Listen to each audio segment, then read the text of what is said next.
Hello, I'm Howie Sheriff, and welcome to another show from You Call This Yoga, an educational nonprofit organization where we're sharing concepts and practices of accessible yoga. Why do we call it accessible yoga? Because it's more than just a physical practice that could be limited by how your body is and the experiences around you, and that there are 8 limbs of yoga, which is a life science, that we all can have access to if we choose to. We therefore bring guests onto the show who are leaders and insightful visionaries in some of these practices, or really they're just channeling some of the practices that have been going on for millennia. With that, today we have a special guest, Stephan Bodian, who is an author and spiritual counselor, as his title will show, but he has so much more to share from his life experiences, as he is offering many programs that are either for teachers, individuals, groups, online, reading, more than I could honestly represent.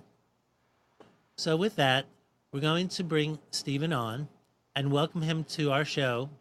And hopefully that viewers and listeners, you will be ready to engage because there's some wonderful insights here. Good morning, Stephan. Thank you for getting up early. Okay, thank you, Howie. I'm usually up by now, but this is on the early side. Yeah. Wonderful. And of course, one question that I seldom get clear ahead of time is, did I pronounce your last name correctly? Oh, it's actually Bodian. Thanks for asking. Oh, okay. I rolled the dice and snake eyes. Right. It was close. Well, thank you. Tell us, where are you calling from and what are you doing out there? I'm in Tucson, Arizona, and I'm looking out at the mountains right now in the desert outside of Tucson. I live in the beautiful desert. It's a bit hot, of course, but and I'm doing my usual things, doing a little meditation in the morning, going for a walk, and working with people by phone, doing a little writing, doing some teaching. Writing and teaching. Tell us how about the history of the writing and teaching. The history? Yes. Well, I've been writing my whole life, and I was the editor of Yoga Journal. I don't know if I'd mentioned that to you. No. For 10 years, from 84 to 94, which I guess shows my age. But and during that time, I of course edited a lot of articles, but did also a lot of writing for Yoga Journal, which kind of gave me a real boost as a writer. And not long after leaving Yoga Journal, I wrote Meditation for Dummies, which was my first big book in the Dummies series, which was quite an endeavor. They're pretty long, it's a lot of words, presenting my understanding of meditation in all its many forms, primarily mindfulness, but I brought a wealth of experience from my own practice over many years. I was a Buddhist monk for 10 years. So I had a strong Buddhist background, and then, of course, the Indian tradition of meditation. So that's where the writing got a big boost. And then I co-wrote Buddhism for Dummies, and then the other 2 books that we'll be talking about. Fascinating. Can you give a little timeline about when you were practicing as a monk? You want me to show my age, Howie? In the 70s, I became a monk. I went to graduate school at Stanford, primarily because I wanted to leave the East Coast and be near the Zen Buddhist scene in the Bay Area. I ended up going to a monastery called Tassajara, which some of you may have heard of. Spent some time there and studied with a number of Buddhist masters. And then at a certain point realized that I needed to do some psychological work on myself in order to be a good Buddhist teacher. So after 10 years, I was being groomed to be a teacher. After 10 years, I left, went into therapy, went back to school and studied to be a psychotherapist. And that was the time that I got the job at Yoga Journal, because I'd been editing and writing for the Zen Center. And so then I went on to edit the Yoga Journal and went on from there. And I've studied with other teachers since then in the Tibetan Buddhist tradition, and also the great Advaita master Jean Klein, Wow. Advaita Vedanta master Jean Klein. Well, I can appreciate the dating. I remember when I was in college, and I did go to the Tassajara Bakery and could Oh, okay. appreciate what it was supporting. And we did get the Mhm. Tassajara cookbook. Very Uh, good. and That was the era, Howie. We're not too far apart in age. that's right. I was just trying to raise Right. the boomer quotient here. There you View, go. Viewers and listeners, do you remember the 70s? Were you in the Bay Area? Were you at the Tassajara Bakery? Were you You born? you could have seen Steven there. You just Uh, I could uh, have bumped into you there too by Kezar Stadium. uh, Talk about a different era of San Francisco. Absolutely. That was pretty fascinating. And I'm very curious about Yoga Journal and how you had your uh, vision as an editor, and how Yoga Journal's messaging is now, and how is the Well, messaging it's an about yoga? interesting story because when I came onto Yoga Journal, it had been around for about 10 years. It was run by the California Yoga Teachers Association, so it was a nonprofit, and it was very close to bankruptcy. I don't know if they could have gone bankrupt. They were run by a nonprofit, but they were very close to folding. And I think that, they were desperate to, resuscitate the magazine. So I was called on and I extended it from Hatha Yoga, which it already was to some degree, into more broadly into meditation, holistic health, various disciplines. And so I really broadened the scope and the flavor. And of course, that was at a time in the mid 80s when yoga hadn't really become that popular in the United States. It was still the age of Lilius, primarily, who was a beautiful person, a beautiful being, and a wonderful teacher, but nothing had happened much. And then during the time that I was there, yoga really took off, and Yoga Journal really took off. So I think in the time that I was there, we tripled circulation. And then by the time I left, uh, the magazine wanted to focus more on Hatha Yoga. And that wasn't my only interest, let's put it that way. I wasn't willing to do that. And the timing seemed right. I was finishing my training as a psychotherapist. So I left after 10 years. But I loved working at Yoga Journal. It was a great group of folks. And I felt really wonderful and grateful to be able to give this material to hundreds of thousands of people. Yes.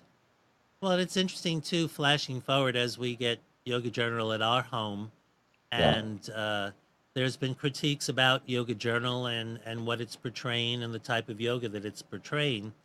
yeah, And I've been pretty sensitive to that, even wanting to put accessible yoga type articles in there right, about chair yoga. And it yes, seems within the last year ish that there's been a shift in body image, right. gender, degree of color, and there's definitely a much more adaptive yoga in there than a whole gap of I'm time. glad to hear it. I mean, I remember, it was always a young, lithe, flexible woman on the cover, and then it did start to change a little bit. When I was there, it was primarily run by Iyengar yogis. Hmm. And even just extending beyond Iyengar yoga was a big issue. So now it's, of course, much more ecumenical, and I think that's lovely. I haven't followed it much Hmm. recently, but Yeah, I get the mail, so I get to yeah, yeah. scrutinize it first. Though there are still a preponderance of mini-sized ladies on there, but at least the content inside is a little more diverse. So we're No, that's thrilled for good. that. That's Wow. good. I'm glad to hear it. Yeah. Now, as we scroll through some interesting chronology and the Dummies series, which of course can be dating for us that can appreciate whatever came out in this Dummy series. How did you connect with the Dummy people? The dummy people. Well, there's an interesting story. I don't know if you know who Stephen Levine is, who wrote all those wonderful books about dying. And when the book came out, I tried to get people to write blurbs about it. And one famous proponent of meditation said, "I can't, endorse anything with the name dummy on the title, And then Stephen Levine, who was this wonderful teacher, I said, "Oh, a dummy, dummies." I said, "I can relate to that. I'm a dummy too, you see." So I always felt like I'm a dummy too. Mm-hmm. I can relate to that. And I think it's very effective at bringing it to ordinary people. Mm-hmm. So someone called me up that I knew at Yoga Journal and said, can you find someone to write this book for me? Help me find someone to write this book. And I said, "I'll write it." And so I went ahead and wrote it. So it's kind of like that. But nowadays, the thing about meditation is I go into my local Sprouts or Whole Foods, and I look in the shelves. There are now three special edition magazines on mindfulness. Time Magazine, Newsweek, and another have special editions devoted to mindfulness. So now it's everywhere. Mm-hmm. You don't have to buy a Dummies book. It's everywhere you look, which is great. Mm. Well, viewers and listeners, have you had your share of dummy experiences in mindfulness and meditation that you'd like some clarification on? Because whether we're bozos on the bus or dummies on the bolster, we're still on a journey that involves engagement and trying to create awareness and perspective. And having Stephen on the show is a wellspring of information and perspective. We do have a phone number, 919-518-9773. We do have Skype at Computers 2K Voice, Computers 2K Voice, or the chat box on the Nissan Communications channel where you are right now. We also have an interesting shift going from dummy to a little more depthful.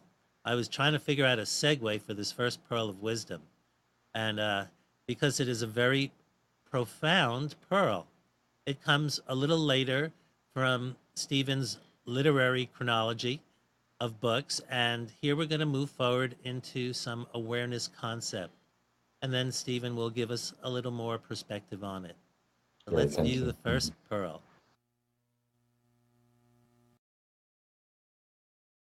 Here's a contemplation that I find very powerful. It's also quite simple, and I think cuts very deep.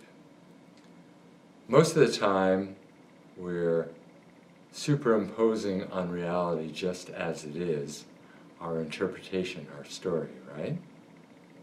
But if you take a moment and ask yourself the following question, see what happens. On present evidence only, in the absence of thought, is anything missing from this moment right now?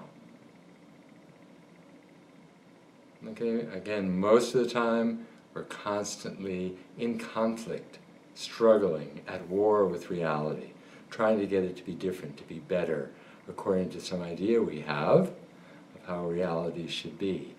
But if we stop, take a breath, and ask ourselves, in the absence of thought, right now, on present evidence only, is anything missing from this moment right now?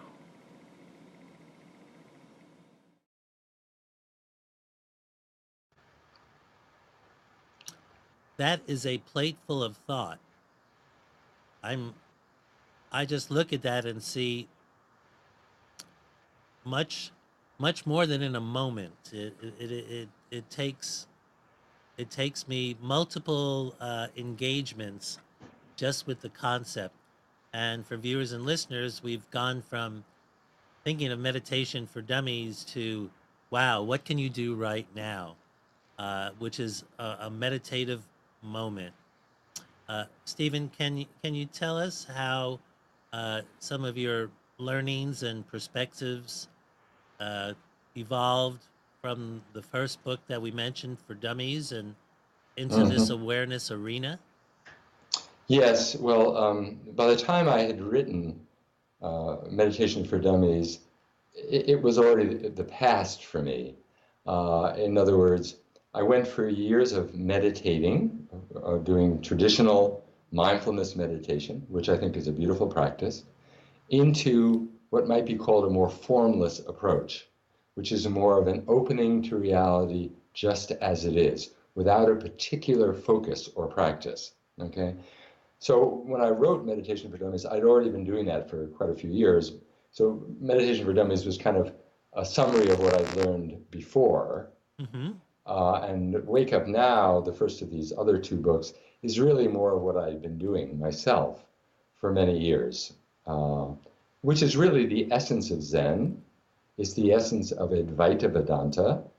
And Advaita Vedanta, as many people know, is the non-dual tradition within Hinduism.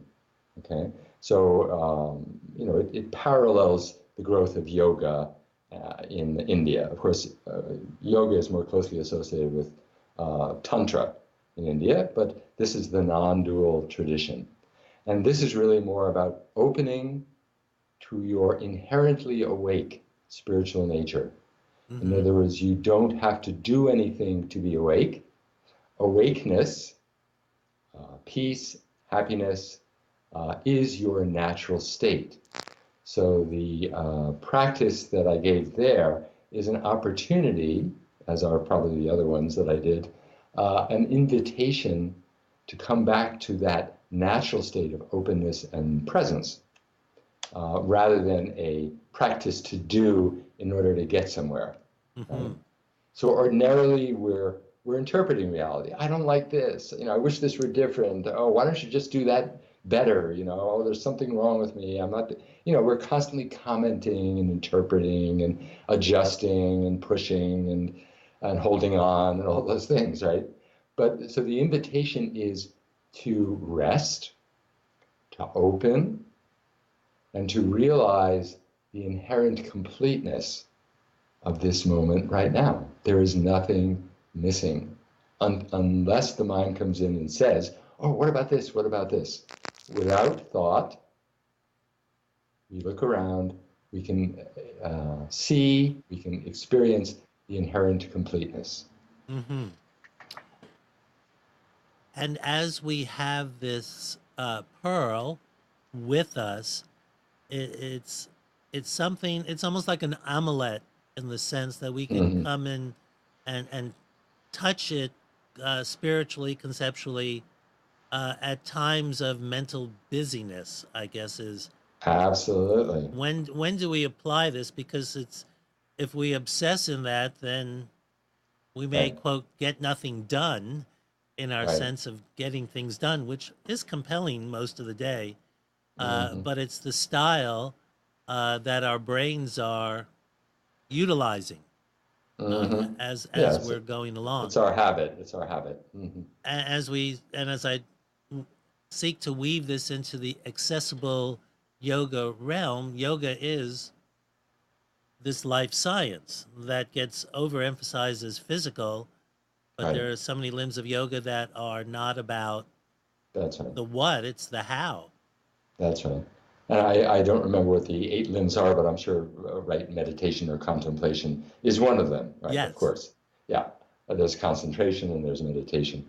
So yeah, absolutely. And I like what you said about amulet. That's beautiful. Something you can touch into, something you can return to. Not something to do obsessively, but when you find yourself getting overwrought and upset and hectic, and you can stop and say, okay, in this moment, if I don't think about it, I don't consult my mind, what's going on?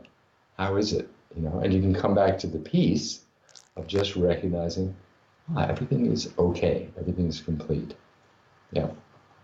And it's an interesting precursor to a phrase that I like to use from a family member, which was the action part. Of course, is the oral action, which can be as constructive or deconstructive as anything else. Is does it have to be said? Does it have to be said now? Does it have to be said by me? But this precedes that. Is Right. It's not about even speaking. It's about really what's this about? That's right. And It goes even deeper, as you yeah, say, prior to speaking, prior to thought, coming back to the root, the origin, the source. Yeah, yeah, and we're coming across many judgments throughout the day. And when yeah, we talk absolutely. about here, let's say accessible yoga, the accessible yoga is how are we living our life throughout the day, Hmm. and even what's the internal and external message Right, that absolutely.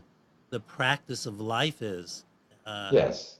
Yeah. So this a contemplation like this invites us to go to the heart of yoga. What's at the heart of yoga? mhm. You know, the real spirit that I'm sure Patanjali. I'm not an expert at Patanjali, but that he was trying to convey. Right. Right. It's it's the view, and even in some of my yoga teaching. No, let me reframe that. Even in my yoga teacher training or immersion, I remember the point. I distracted myself. Uh, it was more about the form of how we're doing things and how we're viewing. Oh, I know. I remember. It was a story about how yoga works, and that when we looked at an object, we figured that it was just for this, and if it was a pencil or something like that, and we made up that it was used for writing, but then a cow came over and ate the pencil, and for the cow, it was a piece of food, Right. and that sort of Exactly. how do we create this story and so much of it I think when I see in my world and could include me is intuition when we have intuition about something and I think that uh, that's a veil for assuming because you're not taking um, the absence of the beginning of that statement, the absence Hmm. of judgments and what is Hmm. the real facts here, and that That's right. oh I came up with my story and then I'm gonna work towards satisfying that. That's right. Exactly. That's exactly what I'm talking about. And as you say, even something as simple and perhaps obvious as saying, oh, a pencil, I know what a pencil is. It's used for writing, but even that is an imposition of our idea of reality. What about just opening to, if you really open without thought, everything is a mystery, really. A beautiful mystery, you see. And of course, you use the pencil for writing. You don't use your hat or something like that. Everything has its use, but it also has an essence which is beyond that. Yeah. Right, right, because it's a confluence of carbon and Hmm. wood Right. and Right. sculpture and artistry in that sense that has a function. uh, Sure. Even viewers and listeners taking this from the abstract even down to the literal, how I might teach accessible yoga is that we sit on a chair, uh, but most of the time a chair is just something that's made and we use it for sitting, and we assume that we're going to sit on this chair in a healthy way, and really where Hmm. it's just a vehicle for collapsing as opposed to maintaining our health. Hmm. And so Hmm. when I see stacked chairs at the library when we're teaching, then the chairs are made to be stacked on each other and shipped in mass quantity, and we use them for sitting. But Hmm. we take the Hmm. form of the chair if we're not being mindful about it and just being unaware. And Hmm. that's what Hmm. I invite people when they want to accessible yoga experience, that we use props to try to foster spinal health and better Hmm. breathing. And therefore, when we can do these things, we can actually be more aware of our space rather than just collapsing, which Hmm. many do. So you mentioned awareness. Awareness is the whole point of this. Yes. Is bringing awareness to each moment. Yeah. And tell us then about the Awake series and some of the processes that you've put in this series of books. Yeah, well, the first book I wrote was Wake Up Now, which is subtitled A Guide to the Journey of Spiritual Awakening. And Wake Up Now was, of course, based on my own experience and also teachings from wonderful teachers, a kind of overview and guide to the unfolding of spiritual awakening. Because, first of all, I think most people, or many of us, don't know what awakening really means. I mean, the word awakening is used in so many different ways, in many different perspectives. You can have a sexual awakening, you can have an awakening in nature, you can have all kinds of awakenings. But what is spiritual awakening really about? Awakening to our essential nature, as I talked about earlier. So this book guides people on this journey because you can often stumble upon it. Awakening can happen as the result of practices over many years, or it can happen spontaneously and unexpectedly. I've met many people and counseled many people and taught many people who've somehow, out of nowhere, something they never expected or even looked for, they just woke up. There was a shift in who they took themselves to be. Suddenly, they realized that they were not just this body and mind, but that they were much vaster, right?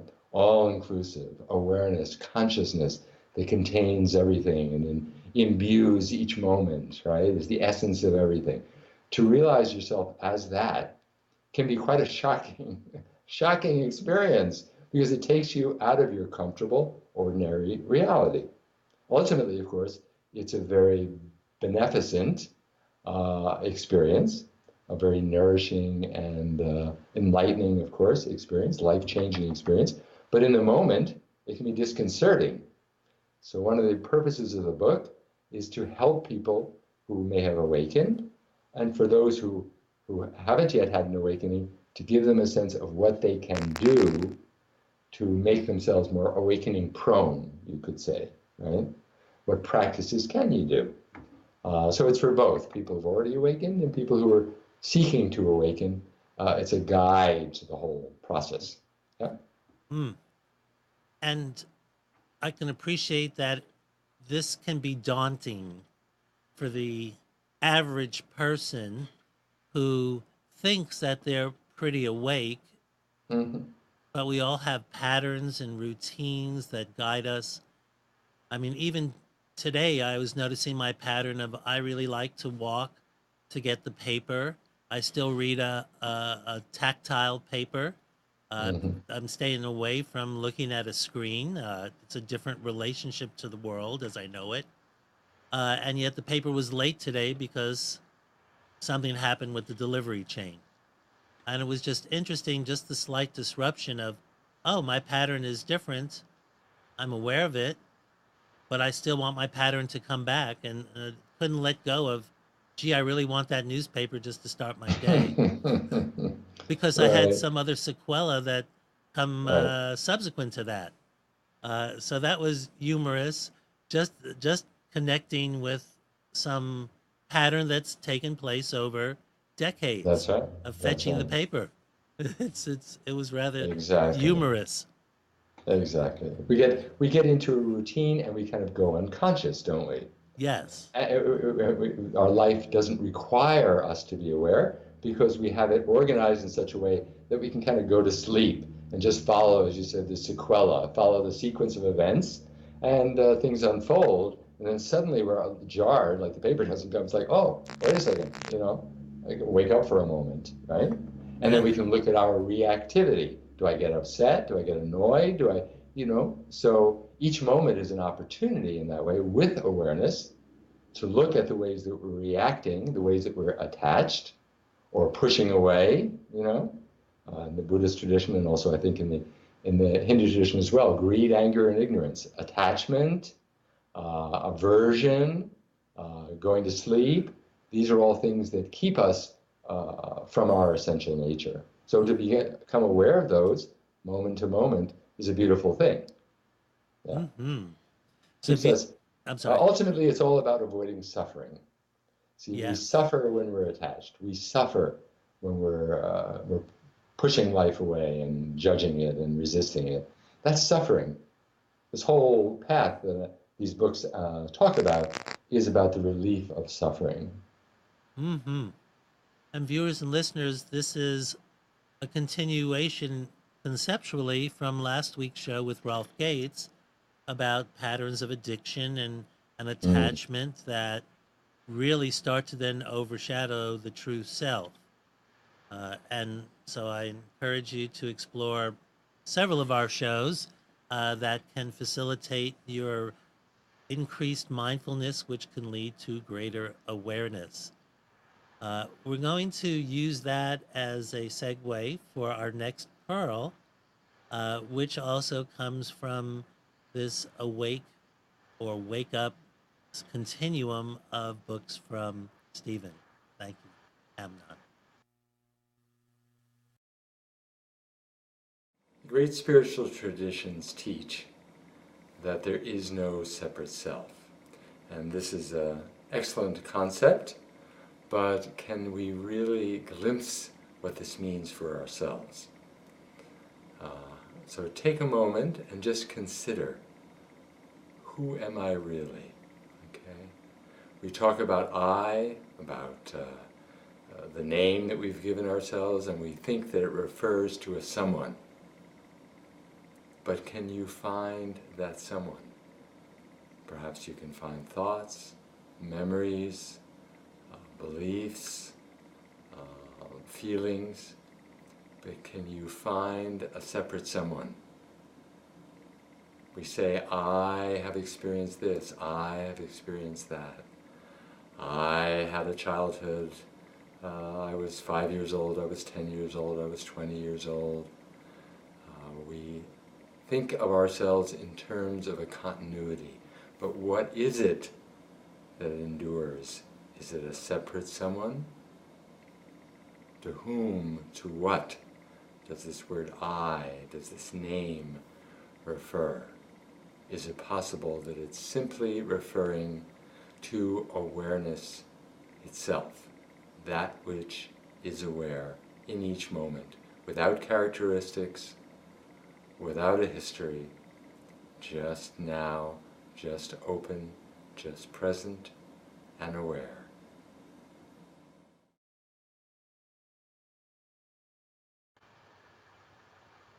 Well, I feel like I'm at a giant spiritual and intellectual buffet. I already had one great plate and I just went back and it's a whole nother course. Slightly different perspective, but all pointing to the same thing. Yeah, that's a great way to put it, though. I appreciate your the vision of abundance here, Howie. That's great. Oh, this is one of this is the greatest perk of the show for me is Yeah.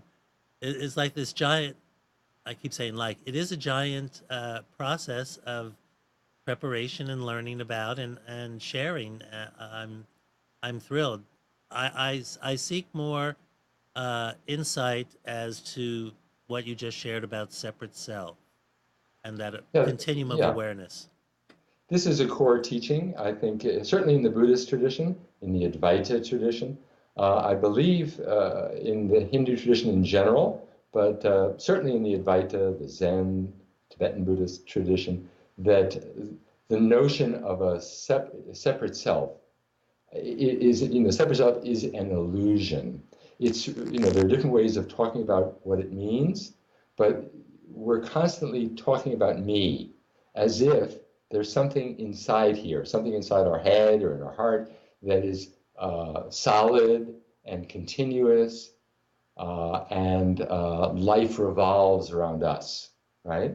And our story is really solid and really serious. And if anyone challenges our self-image or challenges our history in some way, we become defensive. We're trying to protect something. But what is it that we're protecting? Can you find it in each moment? You see, because I think we would all agree, actually, that the only thing that exists is this moment right now. right? The past is a memory. The future is a thought, an anticipation, but only this moment exists. Everything else is just a thought that occurring in this moment, okay? So in this moment, can you find anything solid that you can call a me, you know? And, this may sound like an empty exercise, but if you really get to the heart of this question, it can be totally life transforming because you can make the shift, which is the essence of awakening, from taking yourself to be a separate someone located here to being awareness itself, all pervasive, as I talked about earlier, timeless, without a history. Timeless means only the now exists, okay? Which means that each moment is fresh, which means that we don't bring our history to bear and superimpose it on reality, that we come to reality fresh because we're not identified with our story. That awakening outside of the separate someone into our true identity as awareness, as consciousness, as spirit, different ways of talking about it, as true self, that is life transforming. And questions like this, who am I? What is the self? These are invitations to step out of that limited self-representation into our true identity. Mm-hmm. Well, as you're sharing that, and I'm listening and processing at the same time, fortunately, I didn't have to speak too. That would have been a mess. I'm picturing when we talk about suffering as one level, and suffering doesn't always have to be pain, but as I sensed last week, there could be tension, resistance, as you're citing. Just any sort of pushback is a sense of suffering. And I can reflect on how I've been suffering with some relationships because they they could be more obsessive and non-action, and I'm more action and less obsession on the front end, and how my response to them, though I think it's encouraging, it's more conflictual, and that's then at that present moment I'm a pain in the butt. Despite my To intention. yourself primarily, right? We're always the biggest pain in the butt to ourselves. Well, yeah, and then sharing the love. Uh, but right, I'm just creating more tension instead of just seeing, well, am I love here and how am I expressing that love? That's right. It's all about love, isn't it? In the end, we talk about awareness, but awareness is essentially the same as love. Love is another way of talking about awareness. There's a wonderful album by Deva Peramal called "Love Is Space." Right? Love is space. That space, that openness, is love. So ultimately, it's all about love. But it's interesting you talk about the psychology of it. And of course, psychology, I'm a psychotherapist. I work with people on their psychology. But the thing about psychology is we can get mired in our psychology. We can get really kind of lost in the endless complexities of our psychology. And though that can be helpful to a certain degree, and again, I work with people on this, the most freeing thing is to step outside of our psychology, to realize that we are not our psychology.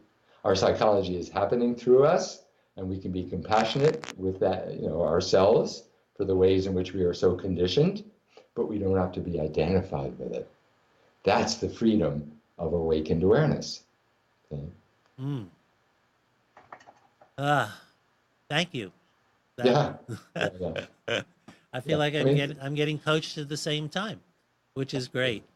But viewers and listeners, you have an opportunity too to have some direct contact with Stephan now, or through his website. Stephan, what website and other modes of contact would you like for people to engage you with? Yeah, Stephan Bodian, that's StephanBodian.org. .com will get you there too. And that's my website. I've got the information on all my events and books and retreats and whatever online courses. Yes, and there is a plethora of learning opportunities that you're offering. Uh, and we'll get to that soon, but we wanted viewers and listeners to be aware that there are ways to reach you and that you are very accessible and very insightful. So thank you for that. Viewers Yes. and listeners, 919-518-9773. Computers 2K Voice on Skype. The chat box, log in, nissancommunications.com. We're welcome to engage you and to share your perspectives or questions. We're talking about accessible yoga, though it seems kind of abstract and more abstractable yoga. But yoga is a life science. Awareness of how we're living in the world is an important part of yoga practice, beyond just the physical preparation for meditation and off the mat experiences. As we've come to appreciate, if we're having our eyes open in the media and in our communities, that there are many applications of yoga, but it also starts with you, the practitioner, and it doesn't have to start very physically. It could start with your mindfulness of where you are and how you're moving, but also some of the ways that you're thinking or speaking. And that's why we have Stephen on the show to offer some deeper opportunities for you to take what we're learning now and share it with yourself and others right after the show. So And coming. Hatha yoga is a wonderful opportunity to bring awareness, right? Mm-hmm, To cultivate awareness. Yeah. mm-hmm. Yes, and tell us about your physical routine per se as you're doing your moving or physical yoga practice. How do you like to Well, I practice? don't really do a regular physical yoga practice. I did many years ago. My ex-wife was a hatha yoga, Iyengar yoga teacher, so I did a lot of yoga with her. But in recent years, more just stretching and walking in nature, things like that, and meditation, of course, sitting quietly, opening, which is a yoga, of course, a practice. So Oh, that's primarily what I do. Yeah. well, and I count walking as a practice because Absolutely. uh, I come from a disability where I'm pretty mindful in most of my steps. A, because we live around sidewalks, or B, if there are tree roots. Well, also just to be seeing what's around there. It's more or less a moving mountain pose. Yeah, exactly. Moving mountain pose, right? That's what walking is, isn't it? Really? Yeah, Yes. yeah. So I'm all for that. I consider Absolutely. myself someone that gets walked by my very energetic spouse, and I'm just Mhm. off leash. So it's really great. Yeah, Uh, yeah, I'd yeah. also like to shift towards our next pearl because I believe that ties into some of how we're living our world.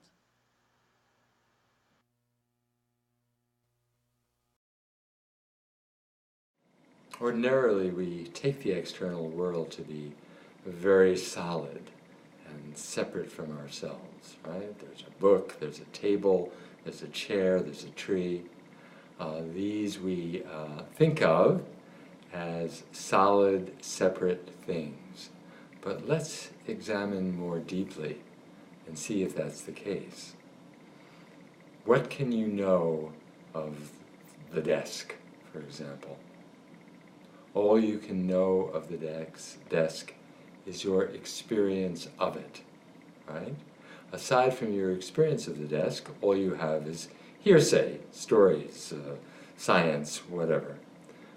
The desk exists for you only as your experience of the desk, right?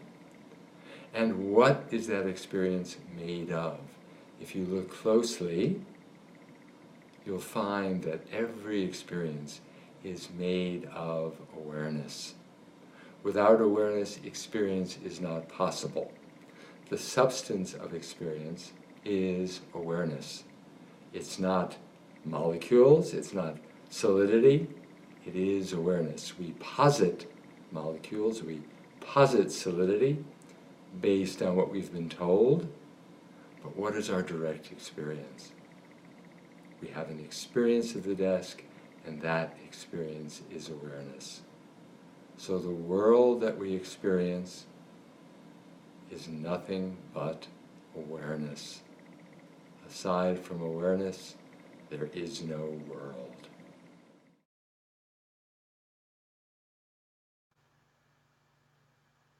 Well, I just went to the dessert bar of concepts, Hmm. and oi, such Hmm. such meringue. Um, uh, so I'm going to weave this into a question, hopefully that has some congruence to it. Since we're practicing yoga in different forms, accessible yoga as the intention of our show and organization, in preparation for managing suffering and other tensions. And here we have experience that is defined as awareness. How can we bring these realms together to help manage suffering? And is that a reasonable question? These realms, you mean like hatha yoga and awareness practice? Or just awareness Right. practice in the presence of suffering, I Well, guess is. again, suffering happens. Like, we're not talking about pain, because pain is something that happens to the body. It's very direct. You know, Suffering is what we add onto pain, right? Suffering is the mind's interpretation of pain or discomfort. It's the story that we're told. That's what causes our suffering, right? So, awareness practice, or cultivating or opening to awareness, is a way of not believing the stories that our minds tell us. So if we recognize, first of all, that the stories are just thought and not what I am, not the substance of what I am, again, if we realize I am not my thoughts, like we were doing earlier, then we recognize thought, not as truth. That allows us then to become disidentified, to open to a spacious relationship with thought. We're not identified with thought, and therefore we're suffering less, you see. Mhm. Ultimately, if we can realize that I am awareness, that can really cut right through the suffering. Because if I'm awareness, I'm not the contents of awareness, including this self I take myself to be, then there's no source of suffering. I'm not believing the stories. I'm not identified with the someone around who these stories are woven, you know? There's a tremendous freedom in that, right? And then in this, subsequently, this final pearl, is to recognize that the world that we see is not solid in the way that we think of it. There's a famous saying, which is, I think, used in the yoga tradition. Of course, it's at the heart of Vedanta, which is the world is an illusion, right? Brahman alone is real. Brahman is the world. So that's a famous dictum, a famous teaching, a core teaching in the Vedanta tradition. So substitute the word consciousness or awareness. The world is an illusion. Awareness alone is real. Awareness or consciousness is the world. There's tremendous freedom in that. So again, we're getting to the roots of yoga. We're getting to the heart of yoga here. If we can really realize that everything is just consciousness or spirit or Brahman, which is God, of course. Mhm. Everything is God. Everything is an expression of God. When we realize that, there's tremendous freedom from suffering because everything is God. See, that's the ultimate freedom, right? Mm. There's joy in that.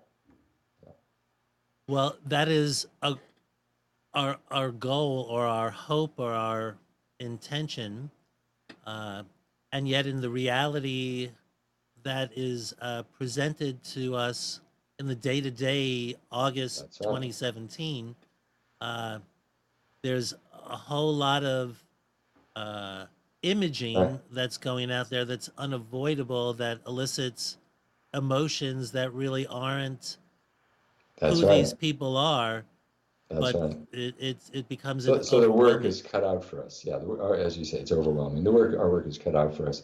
So that's why it's helpful to spend some time every day doing these practices. Again, if you do a hatha yoga practice, then combine some awareness practice. I mean, hatha yoga is an awareness practice, or can be, but combine some awareness practice. Do it before you meditate, do it afterward. If you're doing yoga nidra, corpse pose, you can just allow yourself to kind of merge into the one, into essence, into awareness. Let the sense of a separate self dissolve on your yoga mat.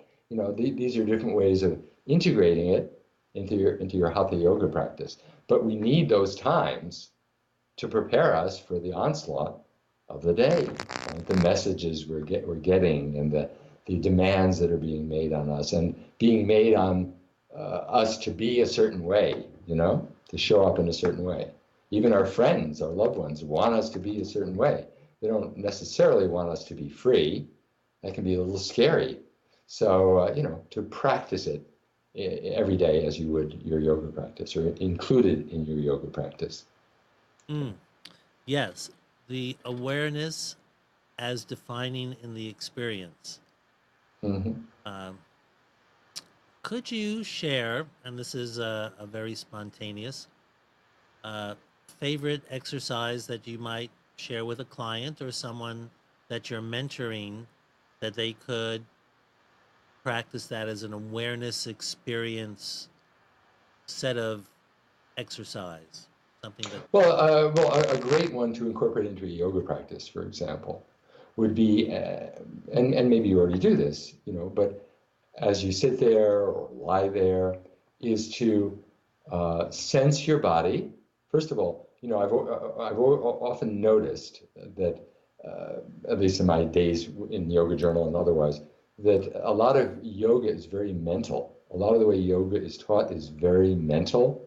It's like there's this muscle and there's this body part, and we've got to do this.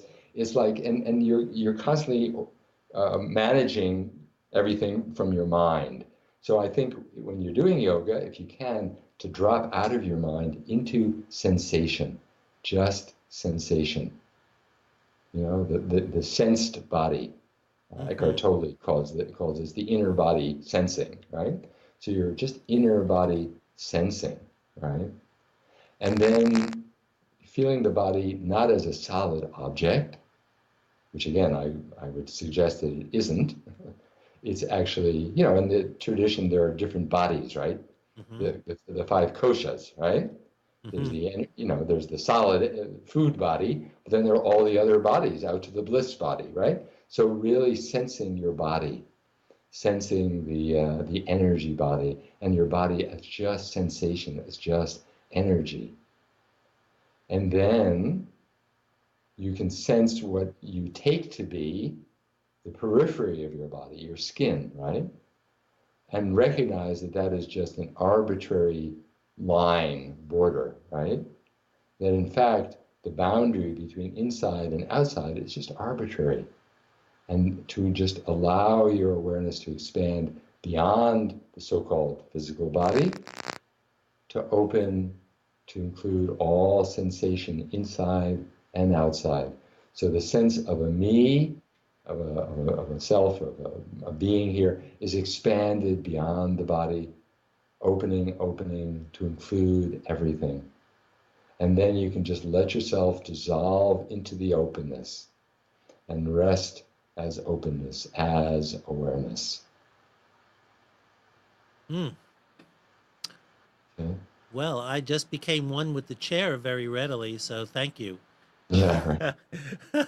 Fortunately, this is a nicely ergonomically designed chair for the moment. You didn't fall off. Right? Especially good to, be well seated or lie down or whatever works for you. Yeah. But yes, I was leaving, and I was getting to be with where I was, which was delightful. Yeah, So beautiful. I appreciate that. Viewers and listeners, I hope you got to be where you were as Stephan was sharing that tool of concept of noticing the different elements of the body, not just the physical part that's the most obvious, but how we transition into other forms. Stephan, is there any actions that you would like our viewers and listeners to consider in the near future, whether it's with programs or other books or participation? Well, certainly if you found what I said interesting, and of course not everyone will, but some people will be caught by it and think, oh, this is really worth pursuing, then I would suggest going to my website, stephanbodian.org. And the book that I think is good to begin with is Wake Up Now, which I mentioned, which is this guide to the journey of spiritual awakening, has a lot of these same materials in it. And my most recent book, which is Beyond Mindfulness, in which I critique the practice of mindfulness, which again I think is a wonderful practice, but has certain limitations, especially for seekers of truth, seekers of awakening, and then it takes you into the more direct approach to spiritual awakening. So either one of those books is great, and then of course I'll be giving a School for Awakening, 5-month intensive that begins in January. I'll be doing some online programs, face-to-face programs. So check out my website, see what appeals to you. Wonderful. Thank you. That is really helpful. Viewers and listeners, as I was preparing for today's show, I just felt that the website was nicely laid out. There's some great options there, and I could start learning immediately. And Stephen's blog also gave me a very good insight as to this process.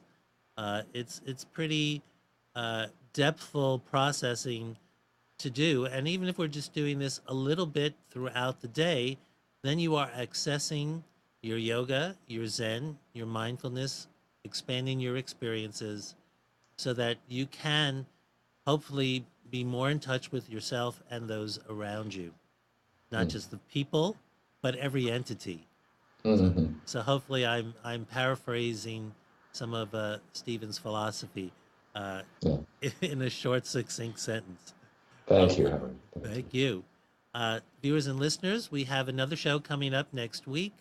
Our guest host, Celia Hartnett, will be interviewing Elise Browning Miller. I hope I remembered it correctly. Elise Browning Miller, who is focused on scoliosis.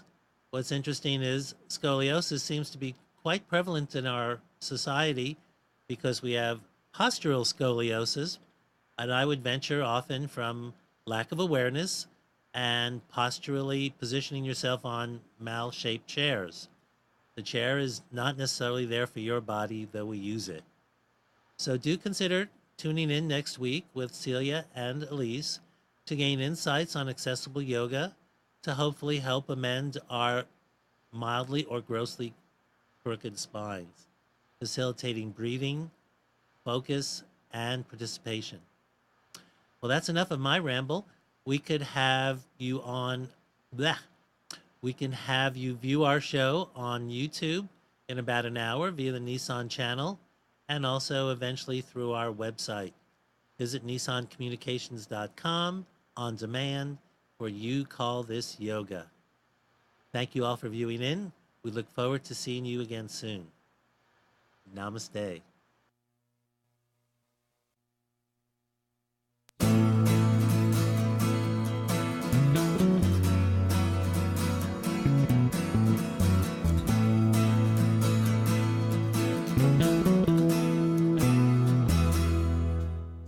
You are tuned to the Nissan Communications Network.